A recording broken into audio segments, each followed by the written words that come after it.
we've already kind of gone over the role a colon has in presenting quotes and dialogue. Remember, you have a complete sentence, colon, and then the quotes from the text. So you know that a little bit, but just to clarify the difference between the two, I really encourage you guys in your writing to try to start using semicolons and colons. Like if we do a CQC, it'd be great to give one of these a try. But the rules are very specific, and a lot of times people misuse the rules. So I wanted to review them, so moving forward, you can start trying to use them in your writing. All right, so the first use of a semicolon. And I would suggest writing this down, like making a little column for semicolon. And when you're using a semicolon, you want to pick two related ideas. So you don't want to say today's Thursday, semicolon, I hope January's fun. Like they're just not related to one another. So if I say it's raining outside, semicolon, I left my umbrella in the car, those are related ideas that I could connect. So you have to make sure when you use a semicolon that you have a complete sentence on both sides. So my 81-year-old grandmother still rides her Harley motorcycle, semicolon. Her toy poodle balances in a basket between the handlebars. Those ideas are closely related. You just need to know there has to be a complete sentence on both sides of the semicolon. Semicolons are a great way to show that you have a good grasp of the English language. I always find it impressive when a student tries to use a semicolon in a sentence because not everyone knows the rules and not everyone uses them correctly. So if you're confident in the rules and it's something that you understand, I definitely encourage you guys to embed those within your writing and start trying to use them this year so you feel more confident going into them next year. All right, the second use of a semicolon, probably the most common way to use it, is a transition to connect two complete sentences. Once again, closely related in meaning, kind of offering the same bit of information. So complete sentence, semicolon, transition, comma. The comma has to be a part of this. A lot of you tried this in some of your recent writings. You just forgot to put the comma in there. And then a complete sentence to follow. So my father does not approve of his mother cruising around town on a Harley motorcycle, semicolon, however, Grandma has never cared what anyone thinks. So both of those ideas are closely related, and the semicolon and comma go hand in hand. There's a difference when you're using comma, so however can also be an interrupter. So don't assume every time you use the word however that means there's a semicolon.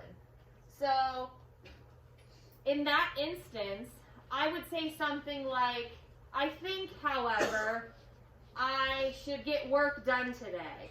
I think is happening before however is not a complete sentence. So in that case, it would just be, I think, comma, however, comma, I should get work done today. So however can also be used as an interrupter. Just make sure you know the difference. There has to be a complete sentence on both sides of that transition. Therefore is another great example, nevertheless. However is probably the most popular transition to use in this type of sentence. Any questions on that one? All right. All right, keep these things in mind. The two main sentences that you have should be closely related. You can't bring two random ideas together and use a semicolon. Don't capitalize the word that follows the semicolon unless that word is a proper noun. So keep that in mind too. When you're combining the sentences with a semicolon, that does not mean you have to capitalize that first word. And limit your use of semicolons. Don't scatter them all throughout your writing. Save them for special occasions when you're really trying to be impressive and show everyone you know what you're doing. All right, so for a colon, we already know this rule. You use a colon to introduce a quote. So I've got a complete sentence, colon, and then my quote. Bob stated the obvious. That's a complete sentence, colon, she needs to be careful on that motorcycle.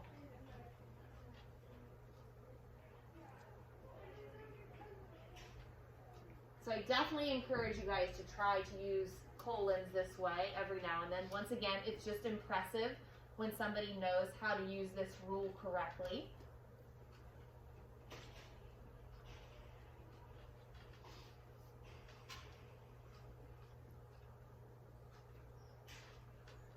And this next rule is probably the way people mess up colons the most often. So when people want to make a list of something, that's great. Colons can absolutely be used for that. It kind of changes things up a little bit in your paragraph, shows you, you have knowledge of the written language, but you have to use it correctly. So when you want to give a list for whatever reason, there has to be a complete sentence, colon, and then your list. So grandma wears a silly outfit when she is riding, colon, a purple hat, comma, a red scarf, comma, a pair of goggles, comma, and a skull t-shirt. So before the colon, just the main rule, we're always dealing with complete sentences. And that goes with both the semicolon and the colon. You need to have complete sentences when you're using these forms of punctuation. All right, those are our colon and semicolon rules.